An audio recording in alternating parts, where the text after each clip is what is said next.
Good morning, everybody. Hi. I think we can do a little bit of reactionary content as I got mentioned in this video called "This is how you fix Elden Ring PvP." And it's looking quite interesting, so we can check this out, I guess. Alright, let's play it. Elden Ring is one of the best games I've played in my entire life. Yeah, that's because you didn't play Gothic series. The game is a work of art. From the level design, the world and art design, to the leveling mechanics and the gearing mechanics. Elden Ring is really nothing short of a masterpiece. It's, at this point, undeniable. Yeah, there's some people that complain about this boss and that boss that really gave them trouble, and, you know, how they had to do this and that in terms of game mechanic abusing to get past a certain boss. Let's stop indeed. Thank you a lot, team, and fingers for the subs. Appreciate that, gamers. That in terms of game mechanic abusing to get past a certain boss, but really at the end of the day, we can all agree that this is an absolutely amazing game when it comes to a RPG experience. Where Elden Ring starts to get a little bit rough is PvP. The PvP. Yeah. And it's really sad because the PvP could be as good as the PvE relative to other games. It has so much going for it that is so unique and different than other PvP games. It's actually something I want to notice. There is a lot of misconceptions related to exactly that bit to PvP of Souls games. I have seen a lot of people in YouTube comment section or on Reddit talking about how this game is essentially not PvP focused, and if you want to play PvP, you're supposed to play fighting games or something like that, since there is some similarities. I mean, it's a ridiculous statement because, yeah, it's action RPG PvP. That's what PvP in the Souls games essentially is. It is not a fighting game, even though, yes, indeed, fundamentally it has a lot of similarities, but still, it is not the fighting game. So there is nothing else to play, honestly. You cannot go anywhere else because there is, at least up to my knowledge, there is no other game that would be an action RPG and would have like PvP that would be even somewhat similar to what we got in the Souls games. So yeah, there's honestly no choice. You gotta have to stick to it, or you have nothing else to play if you want this type of experience. It's a huge tragedy that there are so many glaring issues that hold it back. The netcode is bad, causing you to get phantom hit when you shouldn't be getting hit, or missing things that you should be hitting because the latency between you and whoever you're fighting is so horrible. The PvP. I mean, he basically said twice the same thing, yeah? Like, the phantom hits are strongly related to the latency. Fix to that is actually pretty simple because if you would have actually proper ping filter or the priority for like the nearby connections, then it would be just so much better. Like, you know, even if you have fully multiplayer dedicated game, playing on, for example, 200 ms is something that you never supposed to do. Like, the game is going to break under such a high latency, whereas in Elden Ring or Souls games for that matter, playing on 100 plus ms, even like 200 plus, is actually a common occurrence. It shouldn't be the case. Exactly, like, it's just an issue related to From Software making a mistake when it comes to the design to the multiplayer. The balance is also bad. There's so many Ashes of War and spells. What you mean? Balance is perfect. Look at this. Such a skillful gameplay. In PvP. And it's to the point where if a team of 3 are using them, it's borderline unwinnable. And if you're using them, it doesn't even feel good to win. There's also really no game incentives to PvP in the first place. Yeah, if you're invading and you win, you get a Rune Arc, except it really, in the grand scheme of things, doesn't matter all that much. If you're PvPing, you don't really care about Rune Arcs anyways. And if you're a host and you Taunter's Tongue to attract invaders, you're not really getting anything out of that either, except for a few crappy items and a few extra souls that you get for invaders coming into your world, and it's all in all not even remotely close to worth it. And the fact that the host can just turn the Taunter's Tongue off at any time also defeats the purpose of it aesthetically, and also just gives hosts and phantoms another way to abuse invaders that are already at a significant disadvantage. The only thing... Yeah, I mean, honestly, the fundamental mechanics of multiplayer enabling tools in this game are essentially a ganker's tools. Are essentially griefer's tools. It is kind of unfortunate that's the case, but yeah, for whatever reason, these tools were honestly, we know why. Like, let's be honest here. Michael Zaki is probably a shitter that is just ganking invaders in front of Bale. Like, there is no other way. I'm pretty sure he handcrafted that location himself and just couldn't wait for the release of Elden Ring to gank invaders with his boys. Definitely the case. It all makes sense. It must be. There is no other way in the world that multiplayer tools would be, or multiplayer enabling tools would be designed like they are, if that wouldn't be the case. Thing you're getting when you PvP is the intrinsic pleasure of trying out your builds and your skill level against other players. There's no in-game value to nice PvP, throw. whether you're a host or an invader. Yeah, like the fun from the PvP in Elden Ring is purely based off, or like the purpose of the PvP is purely based off your individual approach of, yeah, I just like this entire thing and I want to continue on doing so. Like, there is actually no RPG mechanics fundamental aspect that would actually makes you want to do PvP besides that Rune Arcs. And maybe like Rune Arcs are not that bad of the incentive, because it's probably still like doing PvP is the best way to farm Rune Arcs, and Rune Arcs are super good, and yeah, I guess that's somewhat of an incentive, but it's really probably not that good in the long run anyway, aside because of the fact that you can get Rune Arcs in other ways. And yeah, the PvP is not the only way how you can get them, and also because of the fact that Rune Arcs, whereas helpful, are definitely not mandatory in the PvE, for example. So you cannot make like a nice connection between PvP and PvE for the sake of, so like PvP and PvE would like, kind of interact with each other to make them a nice ecosystem. It's just no, like in from the perspective of the PvEer, PvP is something that can be just completely ignored. Couldn't be really the case in other games, for example, like Dark Souls 1, 2, and 3, where a lot of the Covenants, if you wanted to max them out, you just literally had to participate in the PvP. That wasn't a mechanic that you could just fucking ignore. It's kind of different in this game.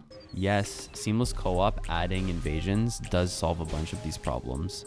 Oh. You can have 4v2 where everyone has a Rune Arc and extra healing, so that does even the playing field a little bit in terms of balance. Also, there's less latency because there's no anti-cheat. Oh my god, this is such a common misconception that is continuously being repeated. Easy anti-cheat doesn't add additional latency. It is not the case. What easy anti-cheat does is it prevents you from opening stuff like Cheat Engine when you are in the gaming session, and also just maybe makes your FPS on the average lower because it continuously scans your PC and it just puts the strain on your PC parts. But that's pretty much it. The issue related to why like the average latency on the seamless co-op is way lower is because creator of the seamless co-op got rid of a layer of code that's supposed to check the packets that being sent, like through the game clients. So basically, From Software created a layer of code that's supposed to protect you from like bad packets that potential cheaters would send to you, like the ones that are responsible for injecting items to your game client, or like for example the ones responsible for sending your character to NG Plus out of nowhere, stuff like this. Yeah, you cannot do that in vanilla, but it comes at the cost of, on the average, way higher latency, around 100 milliseconds. Also, a lot of packets being lost in action in the process. Therefore, like everyone on the vanilla PC plays on the packet loss. Not having anti-cheat creates a new problem where the entire situation now becomes an honor system between players, where if one person's losing and they don't want to, they turn on infinite HP, and suddenly it breaks the entire integrity of It the is actually a match. problem in Seamless, that's true. What are you doing? Oh, why you standing still, my friend? Oh, look at that! That's such a good clip, by the way. He turned on fucking infinite health. Yep, he did. And here is a chainsaw. Let me actually get rid of your friend. And now we're punishing cheater. Oh. Uh-oh. It doesn't really feel to me Wow. like this is a long-term solution to solving Elden Ring PvP. I really don't want to have to macro chainsaw. Wait. Is that insinuation that I use macro for my chainsaw? Wow, that's insulting. Alright, let's continue.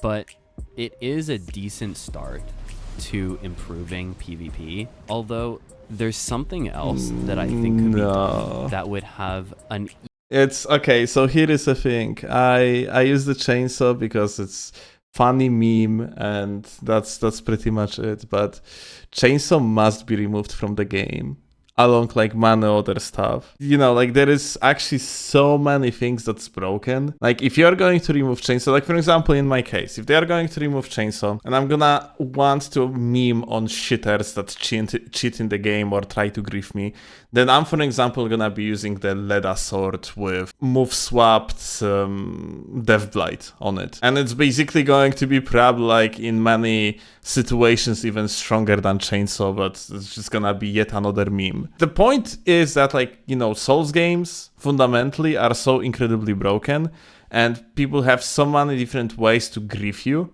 Like, I use myself chainsaw as a way to grief people back, just because essentially it's a middle finger towards people that are such a fucking garbage assholes that they just purposely want to grief you. Although I also just often use it as just a meme. That being said, I am of opinion that chainsaw is supposed to be removed from the game long time ago. That's for sure. And there is like quite easy way how you can do that.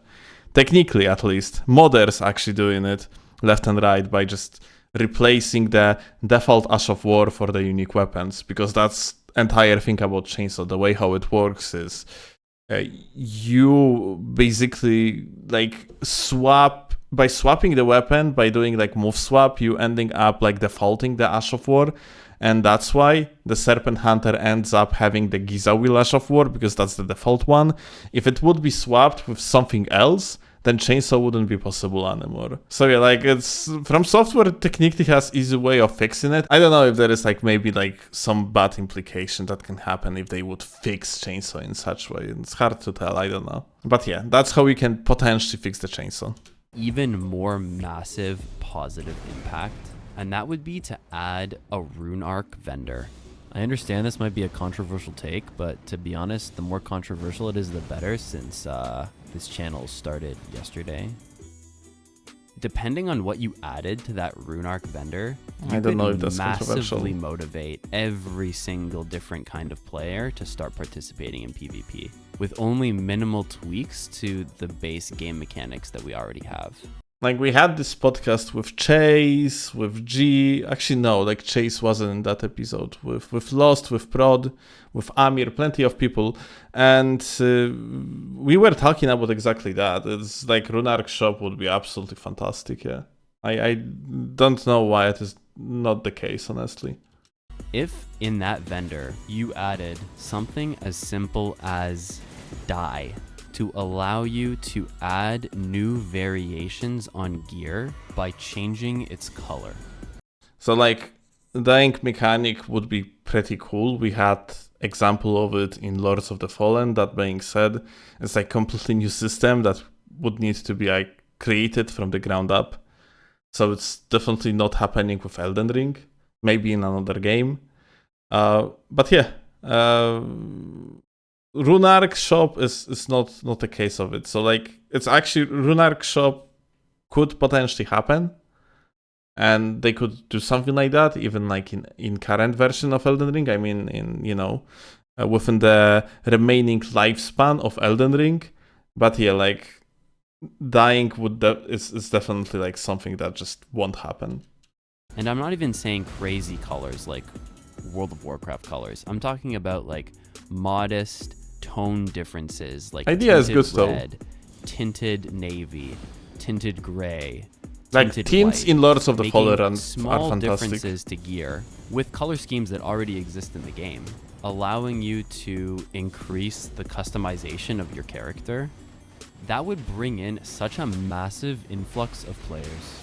So many people play these games so that they can create a character fantasy or want to have a bunch of different builds and have their armor thematically match whatever build they're doing. Like, these are some of the things that PvE players value. Cosmetics in games has always been one of the biggest driving factors for player activity, microtransaction activity, dedication to a long-term grind. People love their cosmetics. And like he mentioned PvEers, but I think like everyone values cosmetics. If I could get myself different or differently, even like like seamless co-op is currently the case, and you can just install different mods. And I already have plenty of mods that I keep an eye on that I'm definitely going to install that are just like cosmetic mods, like some sort of different looks of armors, different looks of the capes, and so on. I'm definitely freaking doing it because yeah, that's pretty cool thing. And having like this type of options in the game itself would be absolutely amazing. Just PvP incentives overall would be appreciated, even for the sake of like giving an incentive to new players to even try PvP, because yeah, like at the given moment, beside Rune Arcs, there's like none. And Elden Ring has an incredibly limited cosmetic system. Yeah, its character customization is borderline the best, but in terms of armor, it's very limited. To have those rare... I cannot wait to spend 10 hours creating my perfect character just to hide its face beneath the helmet. That's PogChamp moment, not gonna lie. Rare cosmetics added to the game behind a barrier where you must PvP, because that's the only way to get enough Rune Arcs to be able to purchase these armor variants, would be the only thing you would need to do to motivate nearly every single Elden Ring player to play PvP at least enough to get the cosmetics that they want. And then from there, it only takes one more game mechanic tweak to completely reimagine PvP for the better, where the last thing you would need to do to make this fair would be to make it so that if a host kills an invader when there's no phantoms in the world, they also receive a Rune Arc for that kill. Wait a second, what? You are not getting Rune Arcs for killing the invader?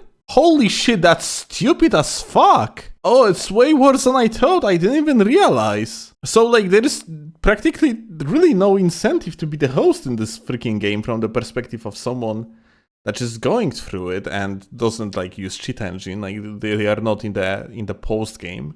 They didn't finish the game yet. There is no point for them to do any of that. Legitimately, like Counter-Strike is a fucking griefer's tool in such case. There is no other reason to use it at all. Man, that's so fucked. That would motivate people to do full solo PvP playthroughs with Taunter's Tongue, to farm up enough Rune Arcs so that they could buy their cosmetics, or encourage people to start invading. And that's not the only thing that should be added to the vendor. You could add so many things to that vendor to make it compelling for every single type of Elden Ring player to participate in the PvP. You could add larval tiers so that people don't need to back up their saves or do new playthroughs to try different builds. More minor cosmetics like different tattoos or hairstyles. You could add consumables so that people would have an alternative route to farm them rather than having Such a to beautiful, do more creative duping or character. farming. That Insane. is just like so tedious and unfun. And on the topic of duping, safe lock these rewards by making it so that if you customize a piece of gear and drop it for someone, they can't see it. So each individual person needs to farm up for these cosmetic rewards themselves. Create a legitimate PvP endgame, something for players to work towards over time, something to compel. Like PvP is endgame, like at a given moment anyway, which is very poor one. Players to keep going back to the PvP. And the more people that start PvPing, the more complaints we're gonna get about Swift Slash, the more complaints we're gonna get about bad netcode, the more complaints we're gonna get about every single negative aspect of PvP. So you are giving From Software incentive to just not do that right now. But yeah, it's honestly, there is a huge amount of players that just do not bother in PvP, and that's completely normal, by the way. The fact that, like, let's say probably only like 10% of the player base engaged in PvP, it is not something extraordinary. If you're going to look at other games that also have PvP and like PvE, like it's pretty much the same. Or if you are going to look for example, fighting games, where, like, you know, fighting games are somewhat close to Souls games in the executed gameplay, you're gonna see that, like, these games are not that popular. It's just PvP in Souls games is just not that engaging, not that interesting to vast majority of the player base. Here is a thing though, it's fine that it is like smaller portion of the game because it's end game. So you ultimately, you are going to just have a possibility as the game studio, as From Software here, to just keep the player base playing your game even though they finished the main part of it. Like, so it's not really a bad thing, by the way, because I have seen like these arguments that are just straight up borderline insane, saying that there is no point for From Software to care because they sold the game already. Like, first of all, overall gaming studios are mostly just made out of enthusiasts. It's not industry that pays super well, and people that are in there legitimately wants to make great games. This is like mostly the case in practically every single studio that you can possibly imagine. Even the ones that have like bad reputation, it is pretty much the case. And I can assure you that there's a lot of positive aspects to people continuously playing your game, even though if it's sold in the premium model, in the meaning that you pay once for the game and there is no live service. And it is essentially the fact that, well, for example, me, when I am making content continuously out of the game, I am making it so that like new people might engage with the game later on because they are going to stumble upon my video. It is like the marketing that is just kind of like passive to the actions of Bandai Namco or From Software. So it is just net positive if people continuously playing your game. Like, it's really, I have hard time understanding why people just often do not understand that aspect of what is actually positive about making a good engaging PvP experience. And FromSoft will benefit hugely from this. There are people that don't play Elden Ring because they see it as strictly an RPG single-player experience. Adding something like this, encouraging PvP, is going to do nothing but increase the longevity of the game and make people that much more excited and interested for the next title. The people that keep games alive from one release to the next, especially a game like this, are PvPers. It's PvPers making... No, I disagree with that. Thank you, LB, for the raid. I kind of disagree about this idea. Just there is like so much more. Like the overall community of Souls games, just keeping stuff alive. Yeah, the challenge runners, speed runners, modders, people that engage with mods, co-opers, freaking people that just leave messages on the ground. Yeah, they are all part of what keeps like the game interesting, different with every playthrough, with every time you engage into the game. PvP is definitely an aspect of it, and probably pretty big one. But yeah, just saying that it's all PvPers is just wrong. I think this is just not true. Making the videos consistently even when there's no updates to the game. It's PvPers that are caring the most about the game and continuously talking about it. All those people making lore videos, yeah, they're PvPers. This, I think, is some... What? That's really far-fetched. What the fuck? No, this is probably not true, or at least as far as I know. But okay, I don't know. Maybe the guy has some insane intel that I am not aware of. Something that is a design philosophy area that FromSoft has struggled with, and this is my solution to it. Add cosmetics, add variants on armor, add a place where you can buy consumables, make it all cost a lot of Rune Arcs, and watch PvP explode. Maybe seamless co-op will add it. I don't know. Anyways, those are my thoughts. Let me know what you think in the comments. Wazo out. Okay, so about seamless co-op adding Rune Arc shop, it won't happen because Luke, the creator of seamless co-op, as far as I understand, goes by an idea of not really interacting with the base game mechanics besides the multiplayer aspects of it. So yeah, like basically, fundamentally the game balance and stuff like this always supposed to remain like in the original game, and making the freaking additional vendor would be definitely engaging into like the game mechanics. So yeah, that's not happening.